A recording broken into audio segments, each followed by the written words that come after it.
The Nigeria's fintech industry has managed to remain on a growth trajectory so far this year in spite of the country's tough macroeconomic environment. And one of the key developments in that sector in the outgoing year was the incoming of Dr. Stanley Jacob as the president of the Fintech Association of Nigeria. That's the largest umbrella body of all institutions and professionals in that sector.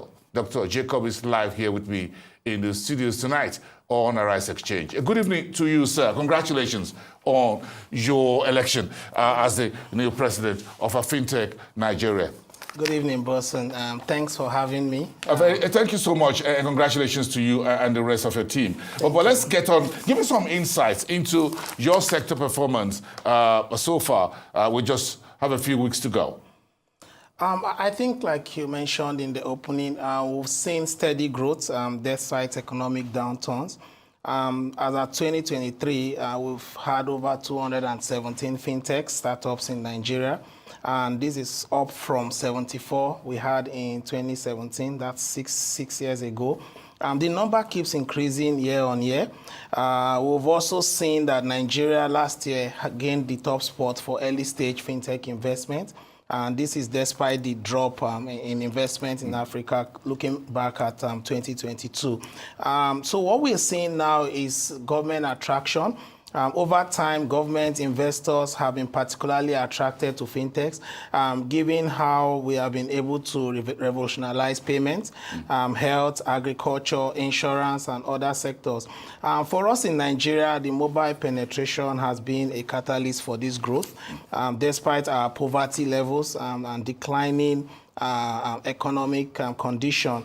Our youthful population also presents a unique opportunity for us, for fintechs and investors in this space.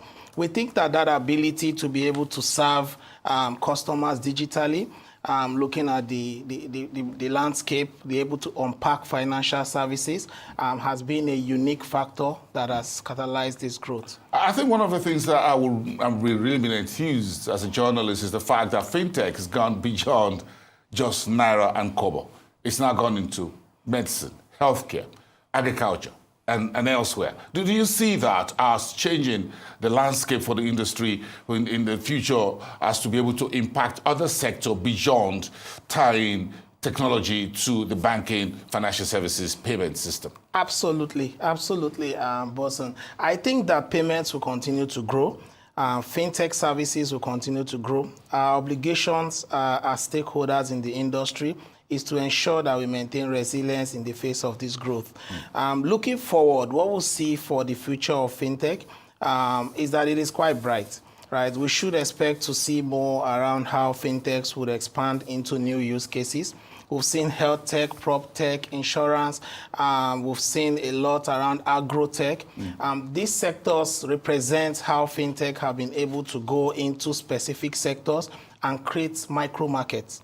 These micro markets represent segments of users that are widely adopting different use cases. That's what the direction will look like. And consequently, what you will see is financial inclusion and then economic inclusion.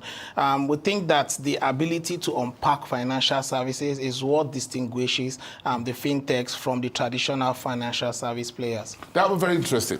Give me your major issues for you at Fintech Nigeria for the year. I'm sure you folks are not immune to the wider kind of macroeconomic environment. Within the wider economic context of Nigeria, how did folks survive the year so far? I think that it's not been easy. It's now a story of resilience. When you look at fintechs and the dynamic issues we're facing, first, you want to talk about governance. Governance is one thing we're trying to support as an ecosystem. How we are able to underpin the areas where fintechs are struggling is very critical for us, especially with some of the failures that we have recorded recently.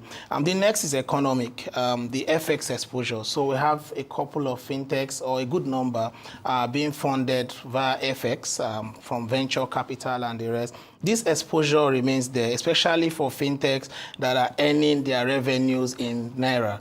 So you always have this mismatch in currency. That in itself is a huge risk, and the fintechs are battling at this point in time. Profitability is another thing. We've seen a lot of fintechs not prioritize profitability. We think that fintech should prioritize profitability without compromising social good.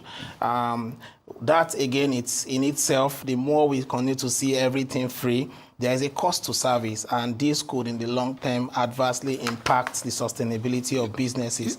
Your industry is expanding almost on a daily basis. I guess I'm the only one who hasn't joined yet. But seriously. But Boston, I want to first of all thank you. I don't think you haven't joined. You were a pioneer member of the Governing Council of Fintech Association of Nigeria, and you played a very key role in rallying the media to come into the mainstream of fintech advocacy. Thank you. The rest of you who are key professionals in that sector have taken it a whole lot further. But my point about the daily expansion is like the universe keep moving on. And again, cybersecurity, issues around security of data protection and all that begin to come to the fore. Is that a major source of concern that the FintechNGR Association is looking at? Is that part of the mandate that you'll be looking at in your tenure with your team? Absolutely, absolutely. First, I will say that FintechNGR, Fintech Nigeria as an ecosystem body is highly diversified beyond fintech. Not just as you see in the name. Over the years, we've been able to support a membership structure that cuts across financial service providers, technology and manufacturing, consulting, investment, venture capital, startup incubators, and a wide array of sectors. You know, this goes to show that the role of fintech cuts across different areas of our work and daily interaction. So one thing we're focusing on when I took up this mantle of leadership, a few days afterwards, we unveiled the PI agenda. PI represents participation, innovation, and expansion. We think that it is high time now for us to have more people participate and come into the mainstream. We need more stakeholders to play roles that can help position the fintechs well as a catalyst for unprecedented growth. We cannot achieve the $1 trillion economy without fintechs.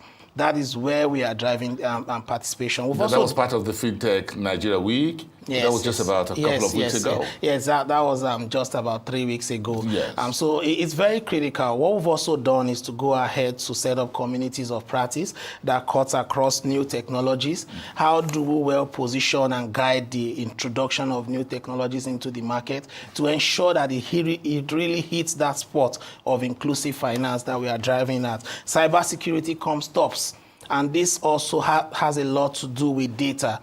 We have a lot of governance now. NDPR is there, but we need to ensure that there is enough socialization and there is compliance in this space. Policy and regulation, and having to engage the regulator on a constant basis to ensure that we fine-tune the policies, very key. And economic inclusion is very, very key for us. We think that we can work very closely with government, the Ministry of Science and Technology, the digital economy. We need to catch these people young.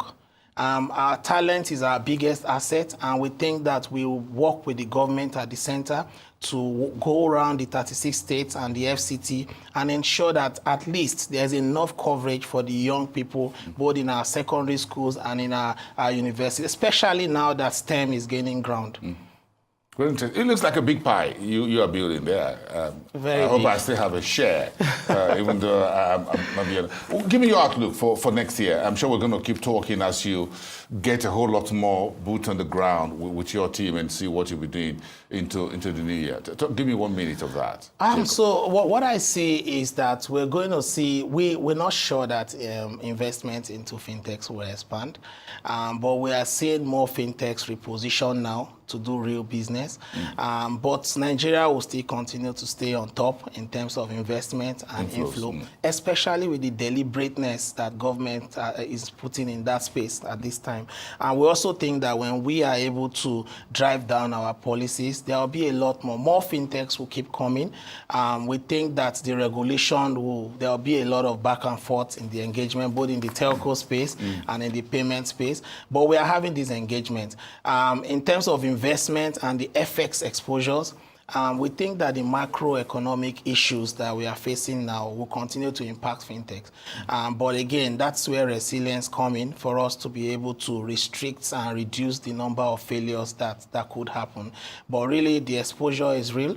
We'll just have to keep that engagement going. And we've seen government playing the right roles and the right path, and we are keen into it to ensure that we support the ecosystem. Dr. Stanley Jacob, you're just hitting the ground running. You're just a few days yes. in the saddle. Just 3 weeks. Just 3 weeks. Yeah. And this is one of your first television appearances. Absolutely. Thank you so much. We wish you all the best and the rest of your team. Thank you, boss. At FintechNGR of Nigeria. And we're going to touch base all the more as a member of the family. Definitely. Thank you, as a member of the family. Thank you so much. Have a good evening. Have a great evening.